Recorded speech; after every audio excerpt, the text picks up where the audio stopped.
da América, exatamente para Kamala Harris, que deu a sua primeira entrevista depois de ter sido aqui confirmada como candidata à corrida eleitoral pelos democratas. Em linhas gerais, e só olhando para aquilo que são os contornos tanto internos como externos da entrevista que Kamala concebeu à CNN, qual é a tua avaliação? Bem, de verdade, como todos sabemos, Kamala Harris não foi pré-candidata nas primárias, ou seja, ela não participou das primárias democratas. Certo. Em consequência, a sua visão política, as suas políticas de governação não eram conhecidas. Mesmo até o seu rival e outros, enfim, mesmo a mídia dos Estados Unidos, estavam expectantes em ouvi-la na viva voz, na voz pessoal dela, quais fossem as suas políticas caso vença as eleições. E essa entrevista serviu para isto, para, na própria voz, explicar ao grande público dos Estados Unidos quais serão as suas políticas de governação, políticas internas, políticas económicas, políticas de migração, políticas energéticas e outras políticas internas, desde o apoio à classe média e também da política externa dela, caso ela vença a eleição. E esta entrevista serviu para isto. Claro que algumas posições que ela no passado não defendia, que agora passou a defender como uma questão do chamado fracking, que é uma técnica de perfuração de rochas para a produção de energia, que ela agora defende, é um chamado flip-flop. Isto é uma contradição em relação ao que ela não defendia no passado. Mesmo essa problemática de uma política de imigração quase à maneira dos republicanos também tem vindo a ser vista como sendo uma quase cópia, né, da posição do seu rival republicano. E, aliás, o campo dos republicanos lançou uma publicidade eleitoral onde coloca duas fações de Kamala Harris. Uma que anos atrás defendia uma coisa e outra fação que nesta altura defende uma coisa completamente diferente. Isso poderá, enfim, prejudicar a sua imagem, a sua credibilidade perante algum setor eleitoral dos Estados Unidos. Mas ela defendeu-se dizendo que, enquanto esteve no governo, mudou essa posição porque aprendeu com a governação, mas também disse que, apesar de ter mudado essas posições, os seus valores mantêm-se os mesmos, sobretudo no que toca à questão de fracking ou a perfuração das rochas para a produção de gás, que é o gás que muitas vezes também tem vindo a ser exportado para o espaço europeu, né, nessa altura em que está consideradas com a Rússia. E também porque alguns estados que produzem este tipo de energia são estados chamados swing states, no caso de Pensilvânia, onde há grande número de produção desse gás, que emprega grande mão de obra. Se ela defendesse o contrário, esses votos iriam completamente para Donald Trump, que é, como se sabe, o oponente desde o primeiro mandato da política de Obama, que havia proibido, de certa maneira, a produção desse tipo de gás. Mas, em termos gerais, é uma entrevista que deu para perceber de primeira pessoa, na primeira pessoa dela, quais são suas políticas internas e externas em caso de vencer essa eleição de novembro próximo. E também uma nota importante que ela disse é que, seguindo as pegadas do presidente Obama, caso ela vença a eleição, também disse que iria colocar na sua administração alguns republicanos, muitos dos quais são seguramente aqueles que se opõem ao presidente Donald Trump e que também participaram na Convenção de Chicago, fazendo intervenções contrárias ao modo operandi do candidato republicano. Mas é uma entrevista importante. Donald Trump reagiu a ela dizendo que ela nem sequer conseguiu ir à entrevista sozinha, porque fez acompanhar o seu candidato vice-presidente, durante coisas de política, né? Porque primeiro dizia que ela não dava entrevista, e agora deu entrevista, voltou a criticar, dizendo que não foi entrevista sozinha.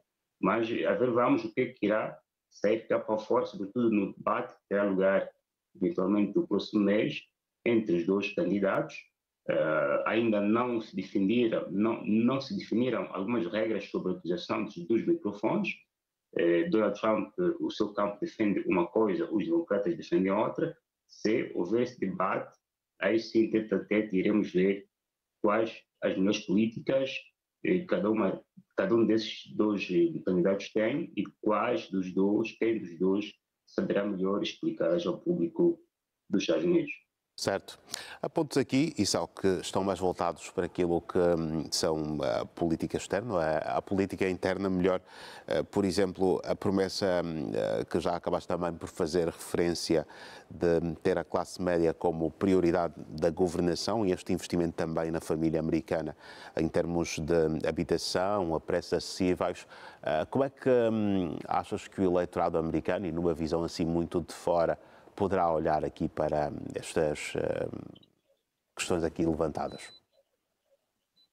Bem, é uma política social bastante à esquerda, sobretudo a ideia de construção de 3 milhões de casas sociais para as populações mais necessitadas dos Estados Unidos. Eventualmente também continuar a baixar os impostos à classe média, ou seja, ela pretende atirar para si uma grande franja da população dos Estados Unidos, a chamada classe média, para que na eleição de novembro possa votar para ela. E também outras franjas que não são da classe média, que se encontrem em grandes dificuldades econômicas e financeiras nessa altura, sobretudo porque, enfim, os Estados Unidos, apesar de ter um crescimento econômico muito bom, há uma inflação ligada ao aumento do custo de matérias energéticas, né? Também ela disse na sua entrevista que uma das apostas essenciais será fazer com que a economia dos Estados Unidos volte a crescer e crie riqueza para a população dos Estados Unidos.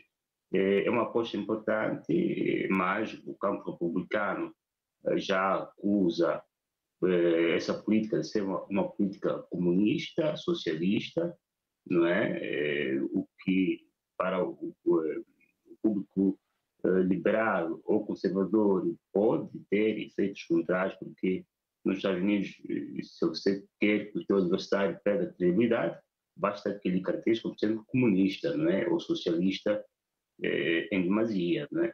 E esta política, embora seja socialmente útil para essas franjas da população, pode correr o risco de ser entendida como uma maior intervenção do Estado em questões de economia de mercado, como a questão da construção de casas que podia ser feita por empresas privadas dedicadas ao setor imobiliário e imobiliário, né? Mas é a aposta dela e também outras notas normais, características dos democratas. Esta presidência de Harris, se acontecer, será muito mais semelhante à de Obama e não semelhante ao do presidente Joe Biden, porque ele vai ter agido mais com políticas ligadas a partidos de centro-direita. Ela, se vencer, será seguramente muito ligada a partidos de centro-esquerda, estará muito à esquerda, também em função do seu background histórico, identitário e também profissional. Isto tudo poderá, de certa forma, galvanizar os eleitores de uma certa franja da população dos Estados Unidos. Em relação à política externa, bem, aqui o no bordo tem mesmo a ver com a problemática do Médio Oriente. Ela, mesmo quando da vida do primeiro-ministro Netanyahu, no encontro que tiveram tete-a-tete, ela defendeu a necessidade da criação do Estado da Palestina, isto é, típica solução de dois Estados, e essa ideia de eventualmente repensar sobre o envio de armas poderá não ser atuada, porque, como se sabe, na problemática de defesa dos Estados Unidos e no apoio deste setor aos seus parceiros, tem outras conotações que vão para lá de meras políticas ou slogans eleitoralistas, né?